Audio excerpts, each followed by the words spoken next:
No niin, hyvää huomenta kaikille ja se on sitten ensimmäisen visupläjäyksen aika. Tämä visupläjäyksen idea lähti siitä, että mulla oli konsultoitava asiakas, joka kysyi, että miten hän oikeastaan voisi tehdä videoita, tai hän ei edes kysynyt, vaan sanoi, että kun hänellä ei ole mitään osaamista, että eihän hän voi tehdä mitään videoita. Ja mä totesin siihen, että tänä päivänä videoiden teko ei vaadi teknistä osaamista, että softat on kehittynyt niin paljon, että meistä jokainen pystyy tekemään somevideoita ja lähettämään esityksiä videolla. Mä aina mennään unohtaa esitellä itseni, eli mun nimi on Coachi, oikein nimi Coltrane Hassinen, ja mä olen tehnyt markkinointia yli 30 vuotta ja koulutusta noin 15 vuotta, mutta mä teen samalla koko ajan asiakastyötä, eli on se hands-on tuntuma koko ajan tästä, että missä mennään, ja mä käytän itse näitä ohjelmia koko ajan. Ja se, miksi mä halusin tämän pitää, koska jokainenhan voisi mennä Googleen ja laittaa, että miten mä teen videon tällä ohjelmalla. Mutta kun mä oon tehnyt niitä niin paljon, niin mä oon löytänyt niitä omia niksejä ja oikoteitä, joita mä haluan teille opettaa. Ja nyt meillä on tosi vähän aikaa. Mä halusin kokeilla tällaisia puolen tunnin pläjäyksiä, josta sitten tulee jälkikäteen enemmän sitä infoa, millä voi perehtyä. Eli tallenne ja opaskirja tulee myöhemmin myyntiin. Mutta lähdetään sukeltaa heti aiheeseen, koska meillä on tosi vähän aikaa. Jos tulee kysymyksiä, niin lähettäkää niitä info@visuaalisuus.fi, koska meillä ei tosiaan tässä riitä aikaa millään kysymyksiin. Mä lähden ensin sukeltamaan tuohon PowerPointiin, koska mä haluan jättää sille kanvalle vähän enemmän aikaa. Se, minkä takia mun mielestä PowerPointilla kannattaa tehdä videoita, on se, että jos sä lähetät vaikka sun esityksen jälkikäteen jollekin, niin se, että jos sä oot sen jo tehnyt ja esimerkiksi laittanut sinne jotakin animaatioita, niin sä saat tosta vaan tehtyä siitä videon, ja se on ihan eri asia lähettää se video sille vastaanottajalle kuin ne pelkät slaidit. Ja mä jaan tästä ton näytön. Mä oon tehnyt tänne tällaisen, mä olin Portugalissa matkalla ja mä otin paljon kuvia erilaisista taloista ja mä käytän nyt tätä esimerkkinä. Eli mulla on tämmöinen esitys kuin millainen on ihana kotiin tulo ja mikä näistä taloista olisi ehkä lähellä sun unelmaa. Mä oon tehnyt tänne hyvin paljon erilaisia animaatioita ihan sen takia, että te näette niitä ja toivon, että te ette laita teidän esitykseen täynnä hyvin erilaisia juttuja. Mutta jos lähdetään tästä eteenpäin, niin täällä me nähdään niin kuin meillä jokaisella, kun tehdään esitys, niin meillä on täällä nämä slaidit. Ja mä oon tehnyt näihin tällaisia animaatioita, en tiedä käytättekö te, mutta hyvin simppeleitä, millä tavalla tulee tekstit ja millä tavalla kuvat. Ja tosiaan olen laittanut tänne vähän erityyppisiä, että näette sitä, jos nämä on vieraampia. Mutta mä näytän nytten sen ensin, että miten näitä animoidaan ja sitten se, että miten siitä tehdään video. Toki voi tehdä videon ilman animointia, mutta se tekee siitä aika paljon erilaisen. Ja mä haluaisin muistuttaa sellaisen asian, mikä ehkä monelta unohtuu. PowerPointissa voi aina muuttaa tätä dian kokoa. Elikkä täälläkin voi tehdä neliskulmaisiakin videoita tai se, että se kuva on neliskulmainen. Ja täältä sä pääset muuttamaan näitä täältä sivun asetuksista. Sieltä ihan pääasetuksista saa ne muutettua senttimetreiksi ja sitten täällä on valmiina erilaisia kokoja myöskin, mutta sä voit ihan kustomoida sen just semmoiseksi kuin sä haluat. Ja sitten miten näitä animaatioita tehdään, mä näytän tämän nopeasti, jos tämä on vieras juttu. Nyt te näette täällä näitä pieniä numeroita ja nämä on nyt näitä mun animaatioita. Ja kun mä klikkaan yhtä elementtiä, niin mulle tulee tänne nämä animaatiovaihtoehdot. Täältä mä saan sen animaatiopaneelin tänne auki. Ja sitten kun mä klikkaan yhtä elementtiä, niin se näyttää mulle, minkälaisia animaatioita siihen on tehty.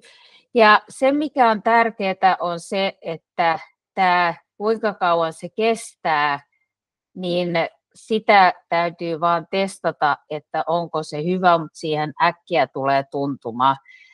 Tämä, että se lähtee klikkauksella, niin siinä videossa se ottaa myös tällaiset, mä yleensä laitan tähän, että tämän edellisen jälkeen, ellei halua sitä, että se tulee samaan aikaan silloin, kun tehdään videoita. Muutenhan esityksessä tämä klikkaus on tosi hyvä. Mä laitan tähän nyt, että edellisen jälkeen, ja mä vaikka lisään vähän tätä aikaa, että kauanko se kestää. Sitten tässä on tämä seuraava, on tämä, ja sitten se näyttää taas, että täällä on tällainen animaatio. Mä käytän tätä aika paljon, koska tämä on aika rauhallinen ja tämmöinen simppeli, ja sitten mä yleensä käytän vaan yhtä koko esityksessä, mutta nyt tosiaan poikkeuksellisesti täällä on monenlaisia. Ja täältä mä taas näen, että minkälainen mulla on tässä, ja täällä mulla on tällainen widget. Ja sitten kun mennään eteenpäin, niin taas mä näen tässä, mutta jos mä haluaisin nyt tehdä tähän kokonaan uuden, niin sitten mä vaan vaihdan tänne, että jos mä haluaisinkin, että tämä tulisi tällä tavalla, ja sitten mä ehkä laittaisin siihen vähän enemmän aikaa, että sitäkin voi testata, että miten se sieltä tulee. Tekstien kanssa kannattaa laittaa aika paljon aikaa. Tässäkin on aika monta riviä, ja itse asiassa mulla on varmaan liian vähän aikaa tässä, että sen ehtii lukea. Tämä on aika paljon tekstiä yhteen slaidiin, että jos teillä on esitys ja te lähetätte myöhemmin ne slaidit, niin esitykseen kannattaa jättää tosi vähän tekstiä, ja sitten siihen lähetettävään versioon voi laittaa vähän enemmän. Ja meillä on tulossa semmoinen visupläjäys, missä katsotaan tätä esitysten visuaalisuutta ja just tätä tekstin määrää ja kontrastia ja kaikkea, että tässäkin on niin kuin aika paljon ja aika pientä. Mä oon tehnyt tänne tällaisia erilaisia tekstejä ja tyylejä, että te osaatte niitä verrata. Sen lisäksi, että meillä on nämä animaatiot, niin meillä on sitten myös Se asetus laitettavana, että millä tavalla nämä slaidit vaihtuu toisiinsa. Ja tässä on nyt tällainen fail-asetus ja sitten se kannattaa laittaa, täällä on taas jälleen tämä, se voi laittaa vaikka että 1 sekunnin jälkeen ja voi ottaa tuon mausklikin pois. Ja sitten kannattaa laittaa tämä apply to all, tai jos teillä on suomenkielinen, niin siinä on varmaan, että kaikkiin tämä sama, koska sitten jos ne vaihtuu hirveän eri tavalla, niin se näyttää tosi hassulta. Mutta sen pitemmittä puheitta, niin mä näytän nyt sitten tämän, että miten sä saat ihan parilla klikkauksella PowerPoint-esityksestä videon. Ja tämä on ihan hirveän simppeli, mutta tätä ei vaan moni tiedä. Eli täältä kun sä meet, siinä on varmaan suomeksi vielä tiedosto. Ja sitten se ehdottaa aina tänne PDF-ää täksi muodoksi, mutta täältä kun sä valitset näitä, niin kannattaa ottaa tämä MP4, koska se pakkaa sen parhaiten ja monet, esimerkiksi jos sä laitat nettiin, niin monet nettiohjelmat ei hyväksy muuta kuin MP4, mutta sen saa myös muotoon ja kaikkiin muihinkin. Mutta tässä on tämä, mihin muotoon se tulee, ja sitten tämä, että kuinka, tästä yleensä tulee aika iso tiedosto, ja se saattaa olla jossakin kohtaa ongelma. Tämä standardi voidaan katsoa, minkä näköistä jälkeä se tekee. Se saattaa tehdä, jos on just paljon kuvia, niin siinä saattaa tulla vähän sitä rakeisuutta, mutta se toki pienentää tosi paljon sitä tiedoston kokoa. Sitten täällä on vielä tämmöinen, että jokaisen slaidin jälkeen se vielä on sen 5 sekuntia viipyy siinä. Ja tämä voi kuulostaa pitkältä ajalta, mutta katsotaan tässä, miltä tämä näyttää. Sitten kun me mennään tänne, niin mulla nyt on tämä, mä oon jo tehnyt tämän kerran ja mä nyt tallennan sen siihen päälle. Sitten kun me mennään katsomaan sitä tiedostoa, niin se näyttää tältä, eli se tekee ne kaikki animaatiot ja sitten se slaidi aina vaihtuu just sillä tavalla, kun se on määritelty.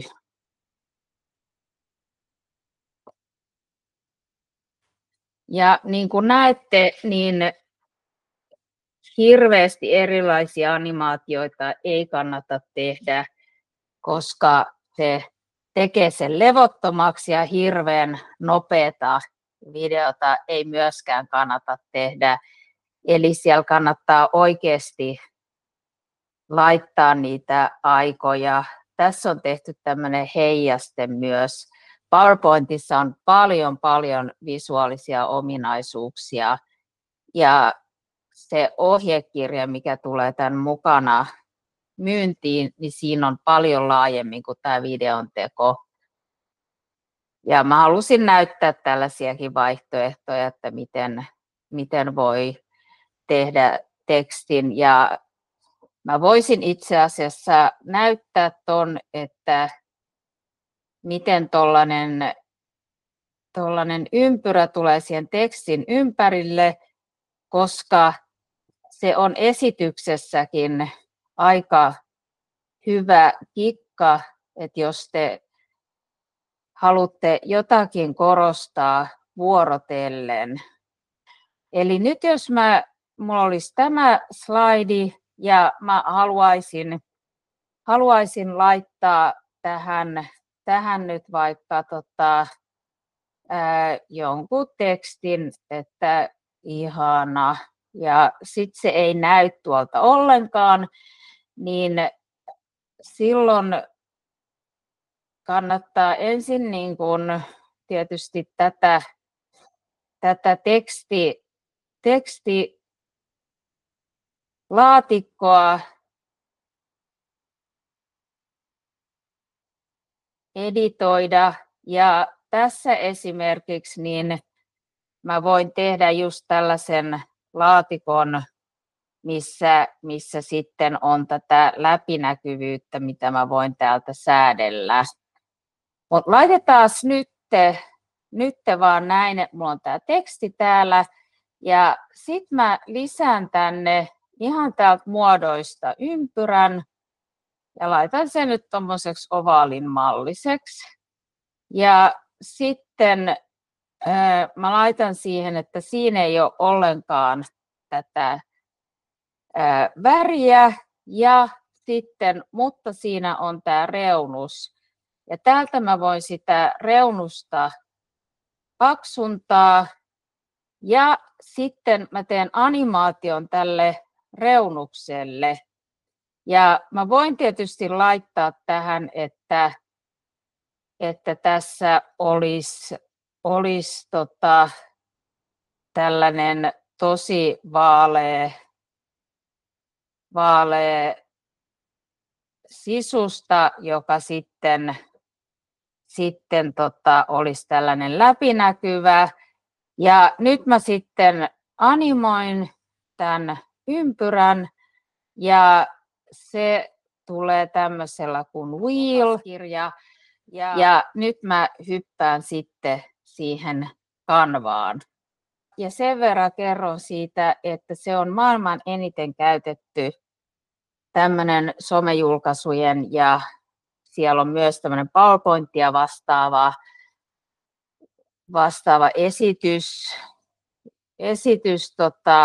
osio. Siellä on Wordia vastaava tekstiosio, missä on kaikkia templaatteja. Ja jos te käytätte jotakin muuta tai haluatte kokeilla jotain muuta, niin silloin nämä samat ominaisuudet löytyy yleensä jokaisesta tällaisesta vastaavasta ohjelmasta. Eli mä en ole mikään Canvan mainosmies enkä mainoshenkilökään, vaan ihan tosiaan sen takia, että se on vaan niin helppokäyttöinen. Tässä on tosiaan tällainen alkusivu. Mulla on tämä nyt englanniksi ja mulla on maksullinen versio, mutta tämä löytyy ihan suomen kielellä ja sillä maksuttomallakin versiolla tekee suurimman osan näistä asioista. Ja mä sanon sitten, kun on joku, mikä ei ole siinä mukana. Eli lähdetään siitä, että jos me tehdään videoa, niin sulla on 2 vaihtoehtoa tai teet sä mitä tahansa. Lähet joko täältä, että aloita uusi, tai sitten sä voit täältä etsiä sitä sisältöä. Ja sitten kun me laitetaan tähän video, niin se antaa täältä erilaisia vaihtoehtoja. Eli jos me laitettaisiin tähän vaikka Instagram-video, niin se ihanuus tässä ohjelmassa on se, että sä saat aina oikean kokoisen heti. Ja jos me haluttaisiin vaikka tehdä ihan Instagramin postausvideo, niin silloin me voidaan ottaa tästä tämä esiin. Täällä on tämmöinen, se tulee tosiaan, kun menee tätä kautta, niin tulee ensimmäisenä tämä, että tee niin hetkessä video. Ja tätä tekoälyjuttua ei ole valitettavasti kuin englanniksi, mutta jos me lähettäisiin tästä, niin se pyytää, täällä lukee, että se pyytää vähintään 3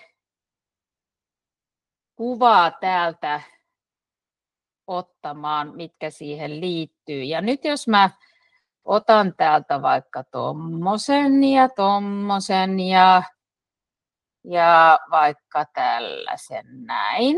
Sitten mun pitää tähän kuvailla, että minkälaista asiaa mä oon tässä kuvaamassa tällä mun videolla, mitä mä haluan, että se kertoo. Ja mä voisin laittaa tähän vaikka, että mulla on tuotelanseeraus. Ja laitetaan vaikka, että oikein iso tuotelanseeraus. Tähän voi laittaa paljon enemmänkin tekstiä. Nyt mä oon valittu se 3 kuvaa. Me voitaisiin valita enemmänkin, mutta se on nyt se minimi. Sitten se, tosta kun me painetaan Generate, niin se lähtee tekemään meille sitä videota. Ja nyt, mikä ihanuus tässä on, että meillä on valmiina tämä alku tälle, eli tässä on meillä suoraan videotekniikka edessämme, ja tämän enempää sitä ei tarvitse osata. Eli nyt me voidaan ensin katsoa, mitä se on tehty.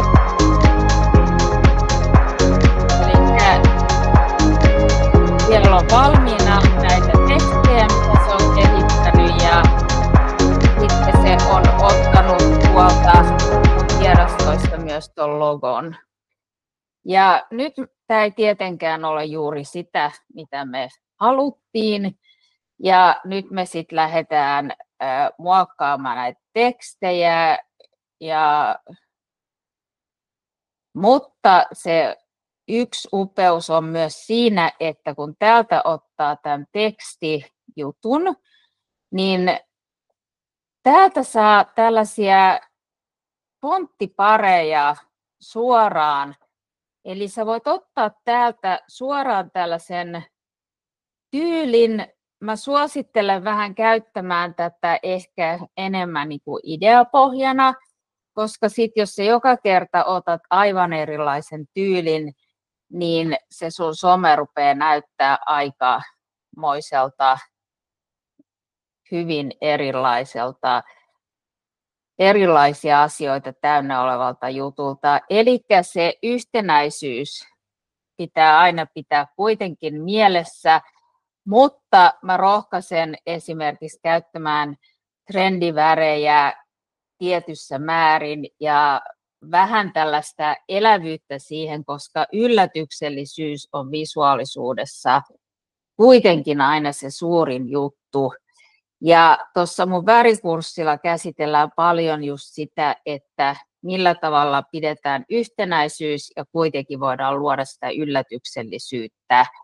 Ja siitä tulee varmasti toi oma visupläjäys myös. Mutta kuten näkyy, nämähän on ihan mahtavia, jos esimerkiksi logoa tekee, niin tosi hienoja. Ja sitten me voidaan tähän vaihtaa.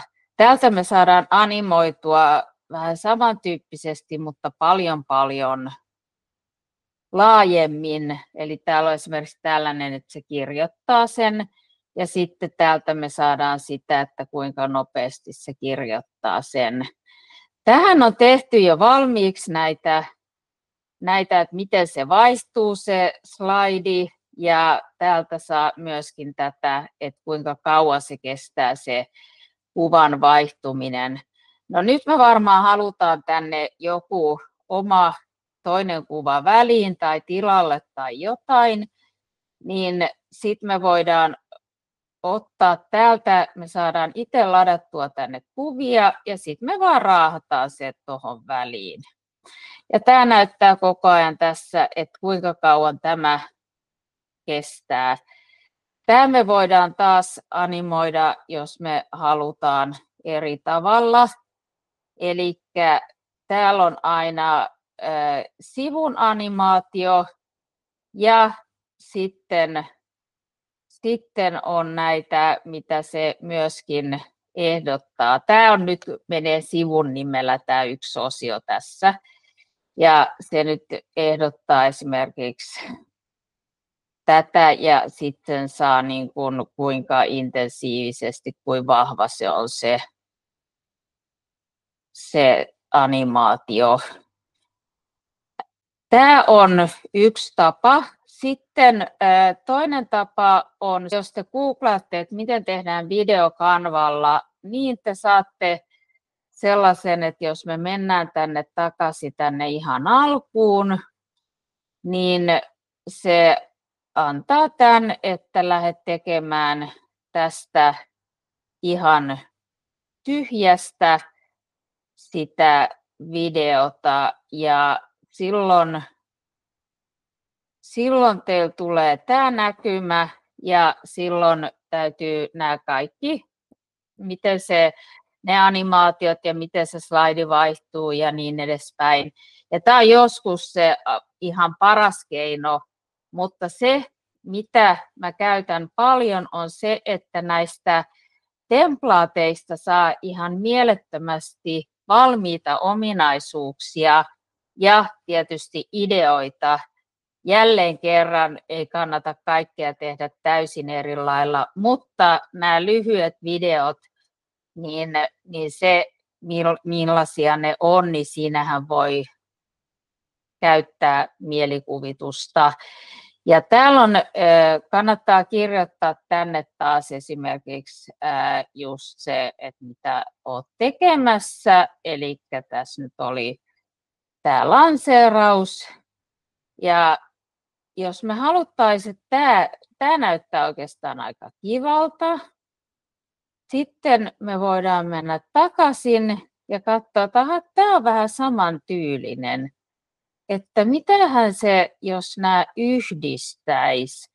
Nyt se, kun te näitte, se laittoi sen ton tilalle. Jos täältä me päästään takaisin, jos me haluttaisiin, että se tulisi sen jälkeen, niin meidän pitää tehdä tähän tyhjä ja sitten ottaa se uudestaan ja sehän löytyy tosta ja sitten me vaan raahataan se tohon. Ja nyt tässä ei ole nyt laitettu tätä, miten se slaidi vaihtuu, koska tässä oli vain yksi. Ja silloin me saadaan täältä laitettua tämä, että miten me halutaan, että se menee eteenpäin. Ja täältä saa näitä värejä ja kaikkia vaihdettua, ellei se ole joku kuva.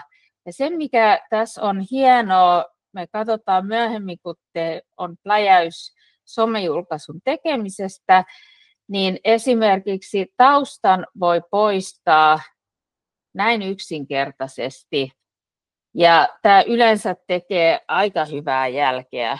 Tänne saa musiikkia ja saa kaikkea ja täältä pystyy vaihtaa näiden värejä. Tässä on nyt, näyttäisi, että tässä on läpinäkyvä tausta. Katsotaan, joo, tänne pystyisi vaihtamaan sen. Ja sitten jos tämä ei miellytä, tämä ottaa suoraan tässä dokumentissa olevat värit, mikä on tosi hienoa.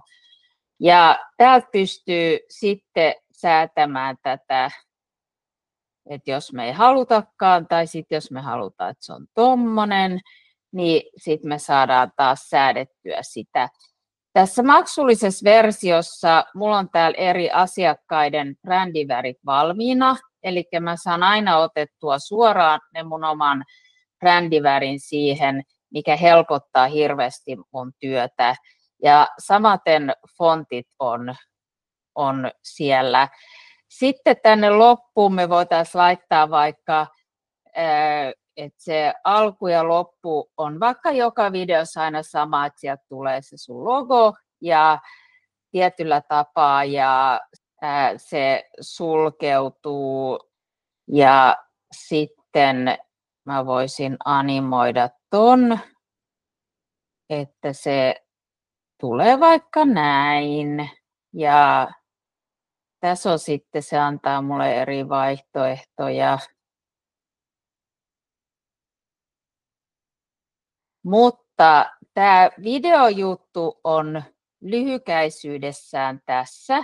Se, miten sä saat sen täältä ulos, on se, että sä voit täältä ladata sen omalle koneelle.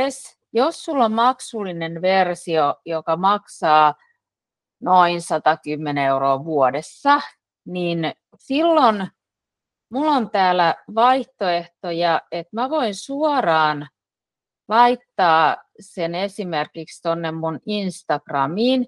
Mä voin aikatauluttaa sen ja mulla on täällä, mä saan tehty itselleni somekalenterin tänne, missä mulla on kaikki mun postaukset ja mä voin tänne laittaa sen kellonajan, että moneltako se sen tekee sinne ja sitten se julkaisee sen ja mä saan siihen kirjoitettua kaikki ne mun storit, mitkä mä haluan ja se tekee tästä ihan hirveän helppoa ja se sometus ei ole sellaista tuskaa ja sitten jos sulla on omia videopätkiä, niin sä pystyt myöskin niitä tuomaan tänne, eli rohkaisen ottamaan puhelimella eri tositilanteista kuvia, videoita ja sitten kun sä lataat ne tänne, niin sulla on täällä, niin otetaan toi pois ja sitten täällä on erikseen noi videot. Tänne kun mä kirjoitan video, niin sitten se rupeaa etsimään näitä videoita, mitä mä oon tehnyt tänne. Ja sitten mä voin raahata tämän taas johonkin tohon ja sitten se tulee sinne ja mä voin tästä raahata sitä, että jos mä haluan, että se on lyhyemmän aikaa täällä, niin näitä raahaamalla mä saan siitä sen pituisen, kun mä haluan. Ja tässä on lyhykäisyydessään myös se videotekniikka, eli jos meillä on ääni, niin se tulee se ääniraita vielä tänne erikseen, mutta tässä samalla oppii nämä perusasiat, että se videon tekeminen ei periaatteessa ole sen kummallisempaa, jos ei jotakin tosi monimutkaista halua, mutta täällä tämän sisällä voi tosiaan kaikkea mahdollista editoida ja silloin se antaa hyvän pohjan, että jos löytää sellaisen, missä on ne kuvien vaihtumiset ja semmoiset sen tyyppiset, mitä itse haluaa siihen videoon ja siinä on ehkä just semmoisia animaatioita valmiina, niin silloin sulla on paljon vähemmän editoitavaa, mutta se on tietysti jokaista itsestä kiinni, että onko se loppujen lopuksi se oma tyyli helpompi aloittaa sieltä ihan alusta, mutta täällä on tosiaan näitä templaatteja aivan pilvin pimein. Ja tämä on vähän meikäläiselle, kun menisi karkkikauppaan, mutta tämä valmiiden templaattien käyttäminen on hyvin harkittua. Eli muistakaa se, että ette sorru siihen, että teillä on joka ikinen video aivan erilainen. Mutta jos mulla esimerkiksi olisi 3 kuvaa, mitkä mä haluaisin tuoda esiin vaikka jostain tilaisuudesta, niin mulla olisi tosi helppo ottaa tällainen video ja vaihtaa tähän ne mun kuvat. Ja sitten mä saan sen täältä näin ja mä voin jokaiseen vaihtaa ja sitten jos mä en tykkää tästä ruskeasta, niin mä pystyn ottaa täältä mun omista brändiväreistä sitten just sen, minkä mä haluan. Ja sitten jos mä en tykkää tästä elementistä, niin mä otan sen kokonaan pois. Nämä on vähän hassuja, joo. Ja niin poispäin. Ja tähän mä voin vaihtaa toisen fontin. Mutta silloin mulla on jo niin kuin tällainen tyyli, koska se ammattimainen visuaalisuus on kuitenkin se, mikä herättää sen luottamuksen. Ja luottamus on se, millä me myydään kukaan ei osta sellaiselta firmalta, jossa ei ole luottamusta. Ja näihin sanoihin onkin hyvä lopettaa tämä, koska tämä menee yllättävän äkkiä tämä aika. Ja tämä puoli tuntia on mullekin haaste. Ja tämä oli tosi mahtavaa kokeilla tätä ja tehdä tämä ensimmäinen visupläjäys. Mä toivon ja pyydän, että lähetätte mulle palautetta. Mä laitan palautelomakkeen ja tässä tosiaan tulee sitten sitä äänitettä ja ohjetta ja muuta sitten tonne mun nettikauppaan pienen hetken päästä, mutta viikon päästä me tavataan eri aiheen piirissä. Aina liittyy visuaalisuuteen ja mä yritän tosi käytännönläheistä ja sellaista, mikä todella auttaa teitä siinä omassa työssänne ja jotta te saisitte sellaista visuaalisuutta tehtyä, mikä myy. Ihanaa viikkoa kaikille, ihanaa, että olitte mukana ja palataan ensi viikolla. Moi moi!